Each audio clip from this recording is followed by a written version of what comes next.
Mr. Norman Roule, a former National Intelligence Manager on Iran at the Office of the Director of National Intelligence, welcome to Al-Arabiya, sir. Thank you. I would like to start by saying that you are a world-renowned intelligence expert on Iran, and for 9 years you were the National Intelligence Manager on that country. Some described you as the most knowledgeable man working behind the scene. The expertise include Iranian weapons transfers to and from Iran, and I would like to ask you now to explain to our viewers how important is it for Iran to have the embargo lifted next October to modernize and to renew its conventional weapons. It's critically important for Iran to have the embargo lifted.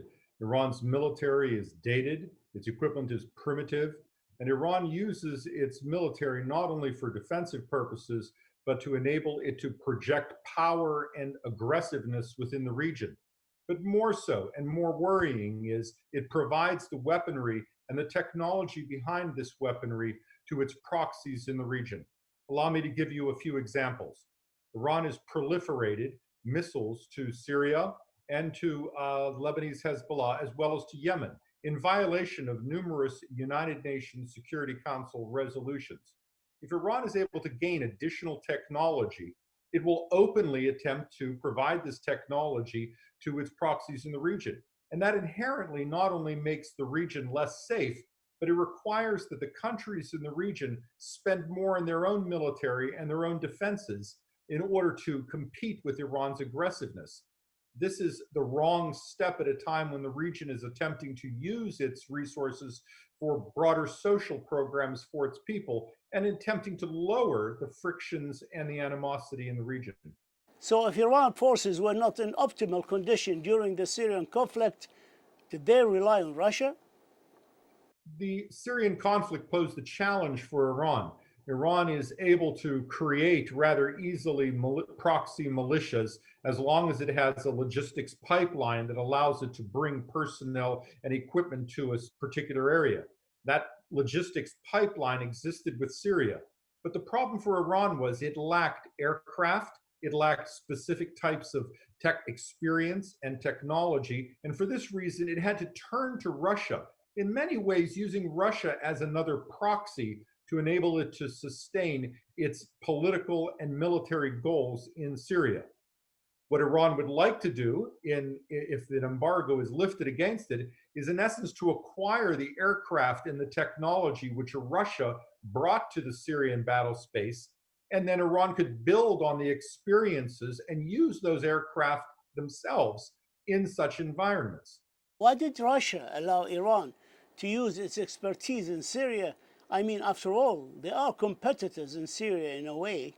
Well, they're competitors, but in essence, they had a parallel interest of sustaining the Bashar al-Assad regime. Also, in some ways, Russia and Iran are able to operate in different ways. For example, Russia is well aware of Iran's broad and historic support for Lebanese Hezbollah and other terrorist groups.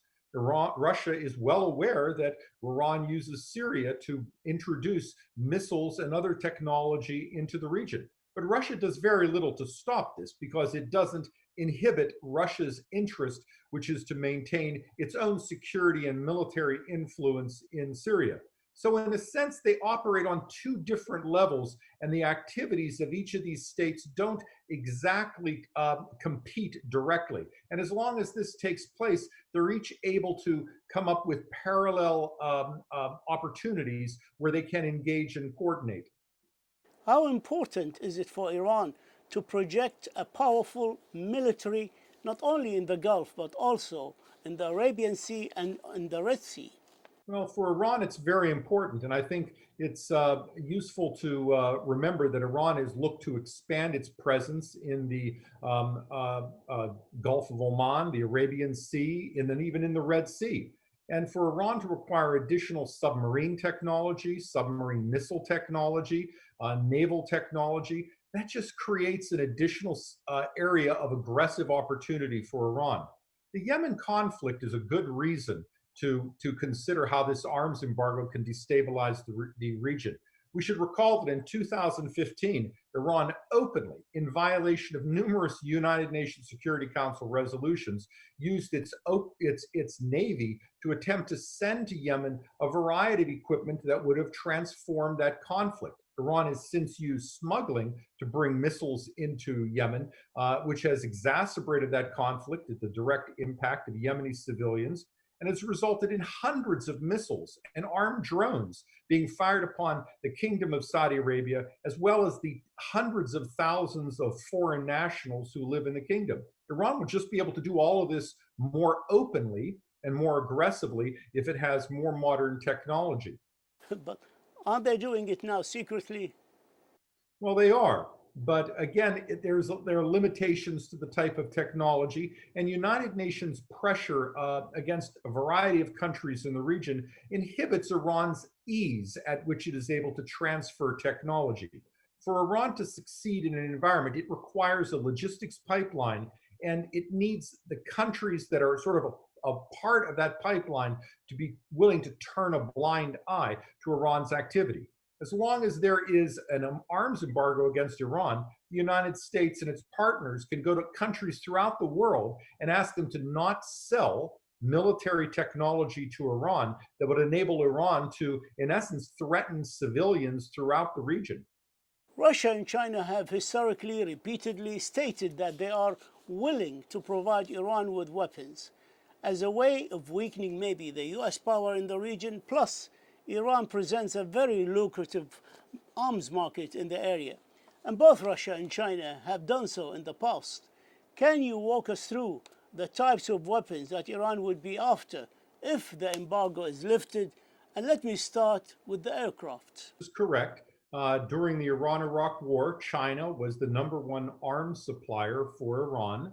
Following that conflict, Russia stepped up and increased its arms shipments to Iran, because Iran does represent not only a lucrative market for Russian arms dealers, but the stronger Iran is, the more the Russia and China believe they are able to push back against not only American policy in the region and Western policy in the region, but to keep the region destabilized and to allow each of these countries a louder voice in the region. Now, if they were to tell you that they disagree with this, then you should just ask each of their countries, their representatives, how they have responded to the repeated evidence that has been placed forward of Iran's weapon shipments to the region. And their representatives, Russia and China's representatives at the United Nations, have consistently blocked, hampered, or slowed investigations into those arms shipments. And they have indeed provided no dialogue, no condemnation from the United Nations Security Council as a result. So let's talk about what would happen if the arms embargo were lifted. Well, for the first question people will ask is, how can Iran pay for this? If the economy is so severely damaged, will Iran have the resources to pay for new weapons? And the answer is yes, for several reasons. First, Iran has shown repeatedly a capacity to divert resources from social programs to manage security goals. Let me give you a good example. In order to prevent external news and information from reaching the Iranian people, Iran has created its own internet system. This has taken hundreds of millions of dollars of government and private funding to create. Any of that funding could have been used for water pipes, better electricity, better food, better schools, but Iran chose to create a closed internet system. Also, Iran can offer oil deals, not necessarily to give the oil, say, to Russia, but to allow Russia to sell Iranian oil in exchange for weapon systems, which could be paid out over many years, as well as the training that would be associated with those weapon systems, as well as the equipment.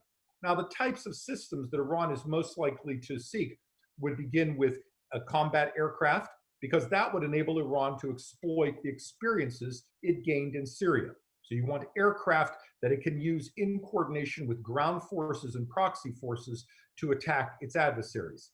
Is that the Sukhoi 3? That would be the Sukhoi aircraft or Chinese JY-10 systems, JY-10C, I believe, systems. So there are existing systems that the Russians have talked about selling to Iran, as well as the Chinese.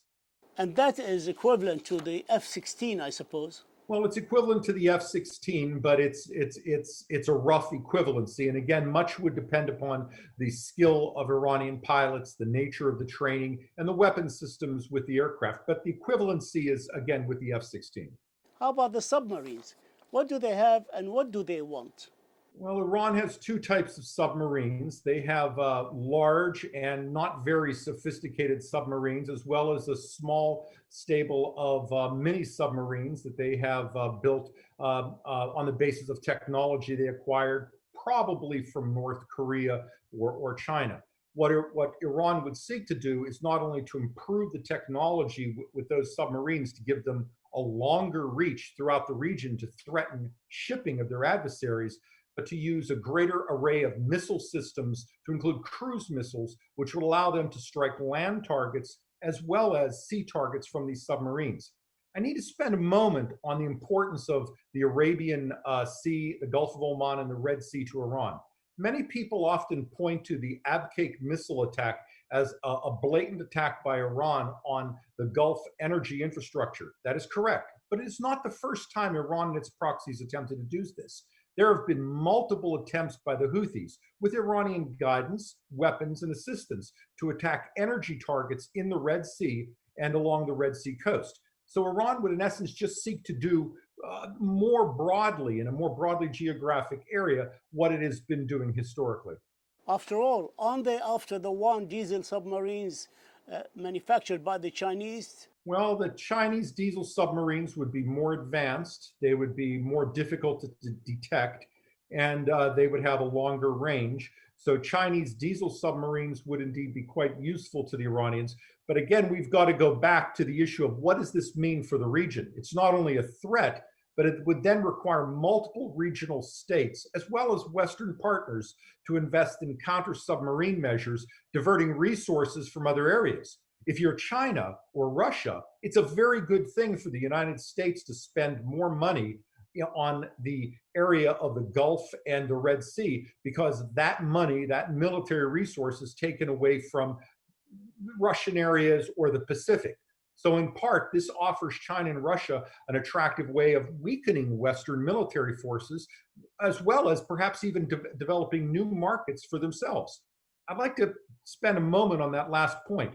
Russia and China have not only stated that they are willing to sell these weapons and others to Iran, but they've also publicly stated that they're willing to sell weapons to Gulf countries. In essence, they're willing to sell weapons to both sides of the conflict, and the greater the friction in the area, the more money they make. Let's talk about Iran neighbors.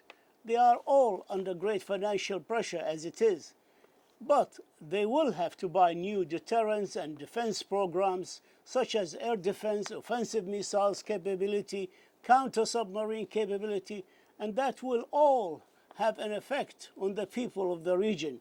Do you see any way of avoiding such an arms race if the arms embargo is lifted? I regret not.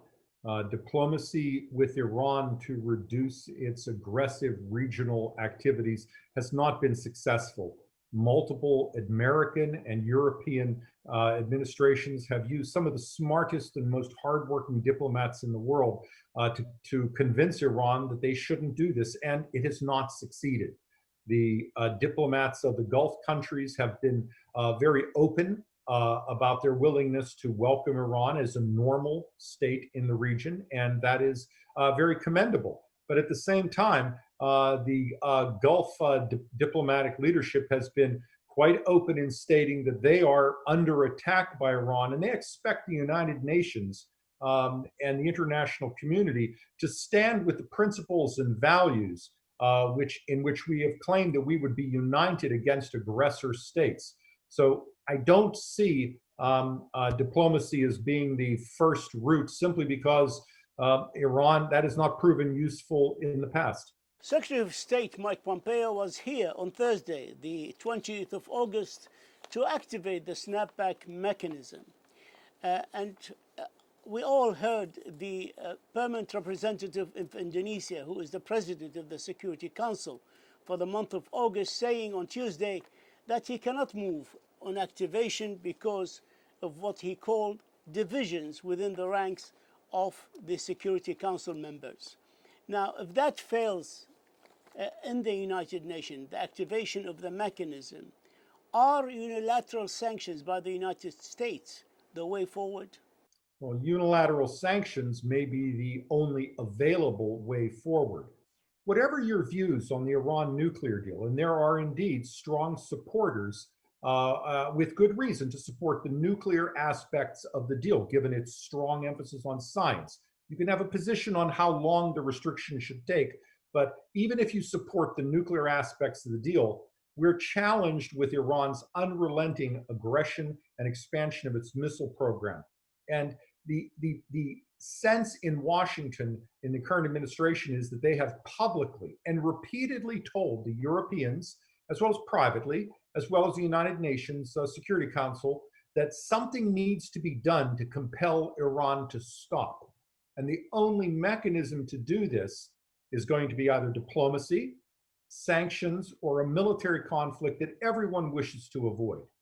So for Washington and for those people who are most willing to support the people in the region to defend them against Iranian aggression, economic sanctions are the best move forward. The administration, again, whatever your views on the nuclear program, it has been no secret, as you have stated, that the administration has called for action against Iran in the region, and the international community's response has not been sufficient. What makes you think that unilateral economic sanctions would be effective when the United States government itself did not think so 5 years ago, and that was the reason they gave at the time for signing the nuclear deal? Well, certainly multilateral economic and diplomatic pressure against Iran will be the most effective in convincing its leadership to change course. There's no question about that. And the United States government under this administration and previous administrations have publicly stated that they prefer a united front against Iran.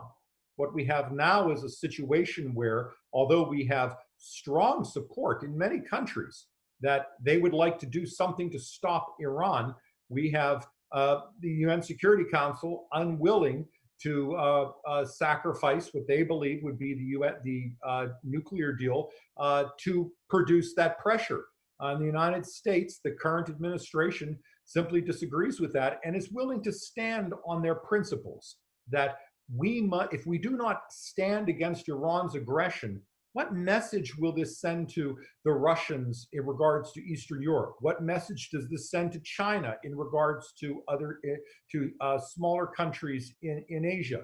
If you're not willing to stand up and have the world condemn Iranian efforts to introduce weapons into Bahrain, which they've attempted to do repeatedly, to send their missiles against Saudi Arabia, to arm Houthis and Lebanese Hezbollah with missiles that exacerbate or risk new conventional conflicts in the region. If you're not willing to stop there, how can you say the international community would defend other states against aggressors elsewhere in the world? That's a very strong argument, and it's an argument where the UN Security Council has yet to produce an adequate response. So there is deep frustration in the Trump administration as to why we have to once again take this difficult position.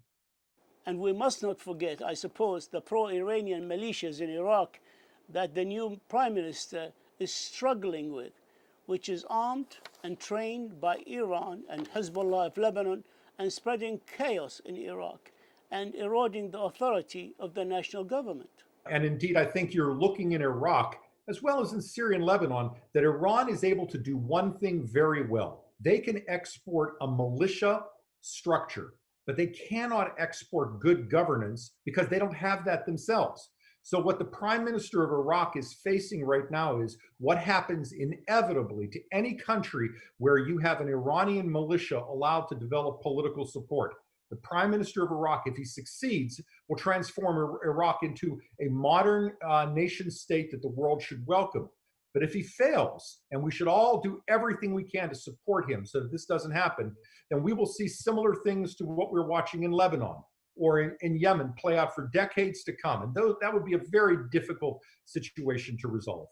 Can you talk to us about the peace deal between the United Arab Emirates and Israel, how important it is? And do you think it's a good deal to sell the UAE fighters F-35 aircraft to guard and help the Emiratis to guard themselves against Iranian threats? I think this is an exceptional move for peace in the Middle East. The more opportunities we have for countries to talk to each other, the more opportunities we have to resolve the region's longstanding issues.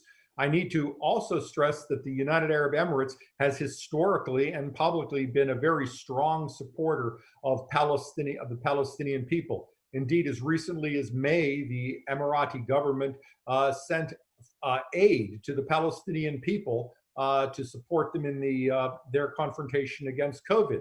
So this is certainly a very strong message by the Emirati government that they stand with the Palestinian people. They've taken this step to halt the annexation effort, which would have certainly have damaged the prospect for a two-state issue. And now the Emirati government can directly deal with Israel to engage them on the Palestinian issue. I think it's a very important step for the region. And modern aircraft should absolutely be a topic of discussion, and I feel confident that those discussions will work out to satisfy Emirati requirements, because again, the commitment to the U.S. government, to include in past administrations, has been that we would provide our Gulf partners with military equipment, not always to the extent that they sought, but always what was sufficient to defend themselves against their Iranian aggressors. As to the type of systems that might be provided, that's a topic of negotiation between governments. Mr. Norman Roule, former National Intelligence Manager on Iran at the Office of the Director of National Intelligence, we thank you for this exclusive interview, and we thank you for your insights, sir. Thank you so much. My pleasure.